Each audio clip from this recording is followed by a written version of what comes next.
In this driving lesson video, I'm going to show you how to creep forward using clutch control on a steep uphill, which is what we're on right now. This can be a slightly awkward and difficult skill for certain learner drivers, so I'm going to talk you through the process right now. It involves having good foot control, keeping the revs steady at about 15 to 17 revs. That gives you power, and that helps avoid the car chucking or jerking or stalling, so it gives a bit of power for the journey up the hill.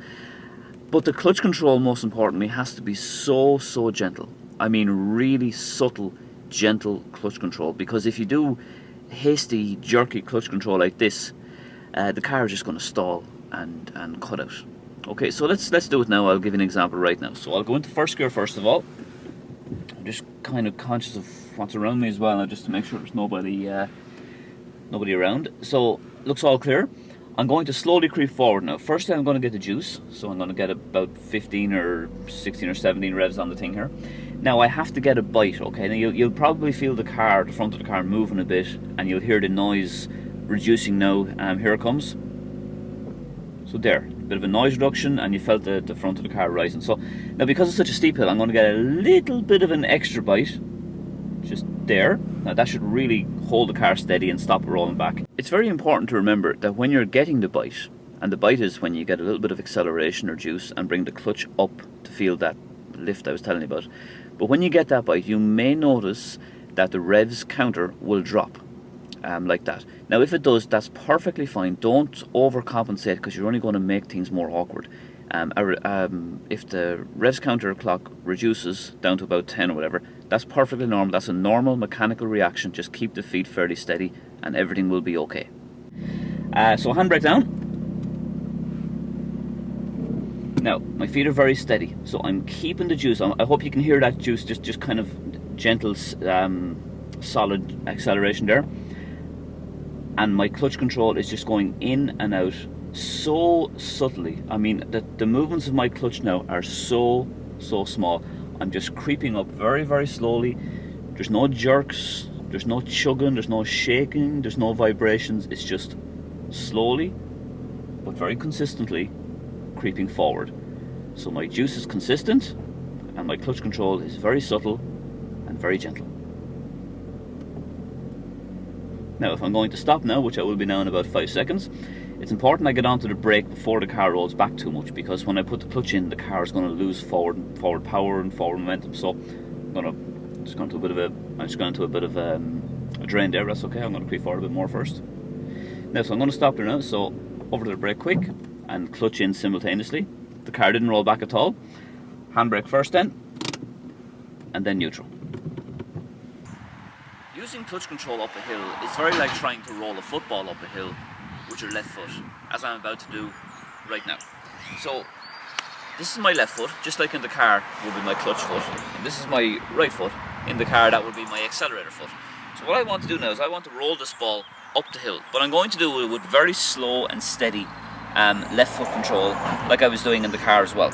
So just like this, gently up like that, and down and up and down and up and down. And then what I'm doing here is I'm making very slow, gentle and subtle movements with my left foot to roll this ball up the hill, just like this. So my right foot over here stays very still, but my left foot is doing all the work. It's basically doing the balancing act. Because if I was to be a bit hasty with my left foot like now, and be a bit harder and shove it forward like that, it would go too far up and would end up probably rolling straight back down again. And that's exactly what would probably happen in the car if I lost control. And if I put my left foot in too much, so if I went like that and just went in like that, the thing then will just roll down the hill. So in some ways, it's a good comparison to trying to do clutch control uphill. So let's do a junction now that would be a good example of where I would need that good clutch control on the hill that we just talked about. Just up at the top here, I'm going to go up and take a left, and let's see how I can use it up there. So I'll move off first gear, indicator, all 3 mirrors, blind spot. Got a good old strong bite now for the hill. Bit of extra juice, all clear behind me, cancel the signal. Now I'm taking a left then, as I said, so mirrors, and I signal to the left. So I'm going to deliberately stop a little bit short, okay? Now there, okay, I've deliberately stopped short. It is too short, but I want to show you how I can use that skill. So handbrake, I'm already in first gear. So I get the bite that I said, first bite, extra bite. Now I'm just creeping up, keeping the rev steady and just using very, very gentle clutch control. Just leaning forward as well. I see some kids on a bike there as well, so I'm watching them.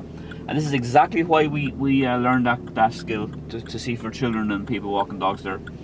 And just gonna see that. I'm gonna stop there now again. So I'm just not sure where the dog walker is going, so I'm gonna stop and just let them do their thing first and let them get out of the way. And in the meantime, I'm keeping an eye. So I'll get the bite then again that I got. First bite there, and then the second bite. Looks all clear this time. I see there's not someone over there as well. Just a woman and a child. If you just put the camera over there, so that goes to show why we look both ways, okay? And then back to me anyway, so we're looking okay now. So I have that bite, all clear this time. Looks good, there's juice, and all fine then this time. So off I go then, and that's how we handle that junction there. So I hope this video will help you the next time you're on a hill creeping forward for whatever reason. If you enjoyed it, please give it a thumbs up, and don't forget to let me know in the comment section any problems, any issues you're having with driving, and I'll do my best to make a video on that issue or problem. Thanks very much for watching, and I'll see you soon.